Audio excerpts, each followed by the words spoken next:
c'est vrai, et c'est évident, hein, c'est à des niveaux de responsabilité. La première approche, c'est le constat fait sur la malgouvernance des pêcheries au Sénégal. La deuxième approche, s'il y a aujourd'hui une articulation impossible et invivable de l'approche recherche pétrole et la pêche. Le troisième élément, c'est il manque de transparence dans le secteur.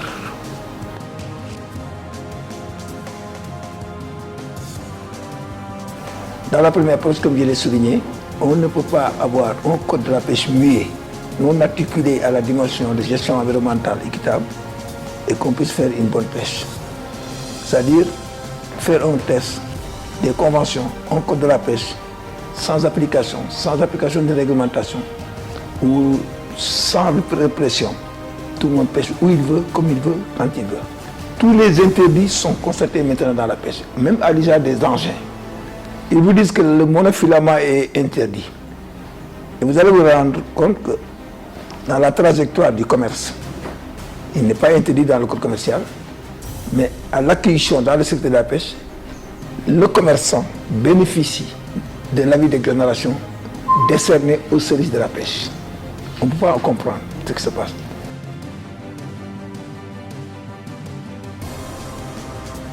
Le deuxième élément, c'est combien de pêcheurs sommes-nous aujourd'hui, combien d'unités sont en action, combien d'entreprises flottantes, parce que quand vous prenez une pirogue scène tournante, à bord de laquelle vous mettez 30 personnes, c'est une entreprise flottante. Sans compter la chaîne de valeur au débarquement jusqu'à la consommation. Et quand aujourd'hui on constate qu'à défaut de l'emploi, tout le monde est pêcheur, on doit identifier le marin pêcheur, le pêcheur, l'ouvrier de la pêche. Parce que c'est ce qui aujourd'hui n'ont que les forces pour être dans les chaînes tournantes, ils ne vendent que leurs forces. Mais les pêcheurs au filet qui ont des connaissances empiriques associées aux connaissances classiques se donnent aujourd'hui la peine d'identifier les zones de pêche. Dans quelle zone d'aménagement sommes-nous sur les 718 km de côte de Saint-Louis à Kafountine? Au niveau des pieds dans l'eau, zéro, base, jusque dans les 6000 miles autorisés à la pêche artisanale, quelle est la réglementation qui aujourd'hui justifie une bonne gouvernance? Parce qu'il y a des conflits de présence avec les navires qui sont dans les zones interdites de la zone exclusive économique dont leur destination était à partir de 12 000 miles. Mais c'est la recherche de la ressource qui fait qu'aujourd'hui les conflits sont là, et se constatent au quotidien, parce qu'il n'y a plus de ressources. Alors, le fondement des stocks est dit à quoi? Comment on peut passer à un développement dans un secteur de la pêche sans penser à la recherche? Vous avez constaté que la recherche n'a jamais été financée et la recherche est en train de se chercher dans une appartenance institutionnelle. Est-ce que c'est au ministère de l'Agriculture où il y a le CROT, ou c'est le CROT détaché à la pêche qui flotte? Dans aucun des budgets de ces deux ministères, on ne trouve pas la prise en charge réelle. Quand on attribue à la 150 millions au CROT, ça veut dire que vous mettez le bateau tout seul en appareillage, dès qu'il démarre pour aller chercher, le budget est terminé. Donc, depuis 5 ans, il n'y a pas eu de recherche.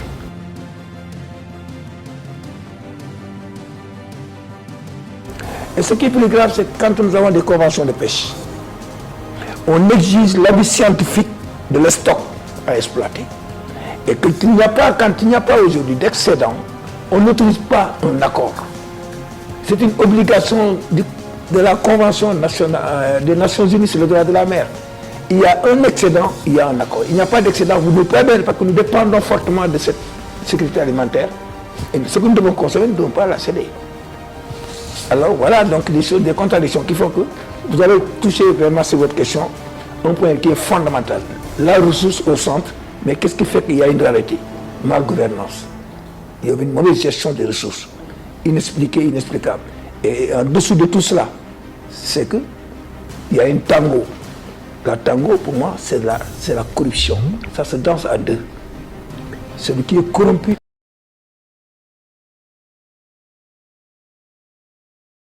La farine de poisson nourrit l'animal. Bien. Vous savez qu'il faut 5 tonnes de poisson frais pour avoir 1 tonne de farine. L'effort de pêche pour une farine de poisson, n'est pas l'effort de pêche pour faire consommer des populations. Donc, il y a un effondrement des stocks qui se sent de la Mauritanie jusqu'en Sierra Leone, dans le même écosystème. Autrement dit, on a beau réfléchir sur la pêche, mais sans l'application, on n'arriverait jamais à un bon résultat.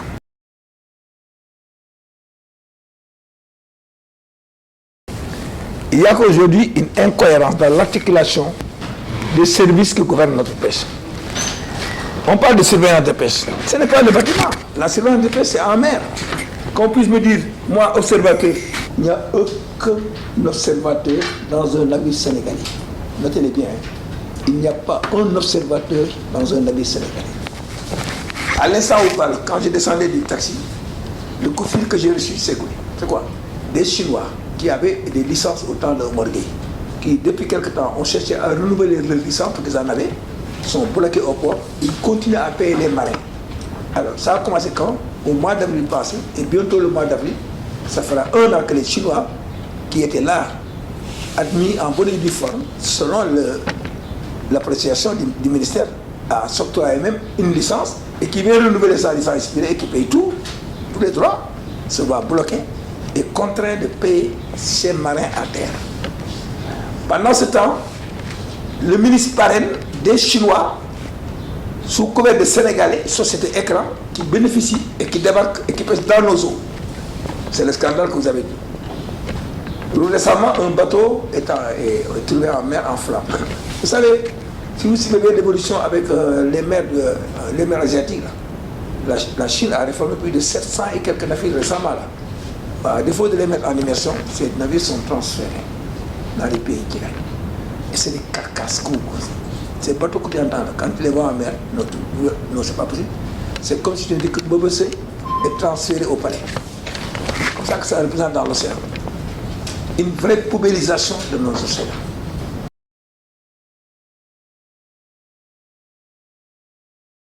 Donc, il y a une malgouvernance. Nos gens doivent, en tout cas, nous écouter davantage. Parce que quand on a parlé de... Vous vous rappelez, vous avez souvenance de notre rencontre avec Abdoulaye Wade, à sa prise de pouvoir, nous lui avons dit que vous ne réglerez pas la pêche sans nous. Parce que nous allons nous faire des agents nous-mêmes, nous sanctionner nous-mêmes, et essayer de demander pour survivre à ce qu'on appelle le code. Nous avons fait des assises. Depuis les assises de la pêche, nous avons participé dans la gouvernance. On a fait le tour du Sénégal, en domaine maritime comme en domaine continental de pêche, pour mettre des comités de pêche artisanale, c'est-à-dire des CLPA. Nous demandons, après concertation, de constat et avis scientifique, de prendre une mesure qui s'applique à nous. Et nous en sommes nous-mêmes les agents. Quand on a su qu'il fallait surveiller, nous avons participé à la surveillance participative. Aujourd'hui, les comités soutiennent l'action de l'État au niveau de tous les postes de contrôle. Et les CLPA demandent des arrêtés de gouvernance pour que le gouverneur ou le préfet nous les délivre à ce que les sanctions soient appliquées et que les mesures soient appliquées. Donc je pense que nous avons conscience que nous dépendons de cette ressource et nous devons la gérer. Parce que nous avons tous ces ressources dans l'océan, nous devons les donner aux générations futures. Et si tout le monde fait le mesure, ce que vous venez de dire va s'accentuer, croître encore.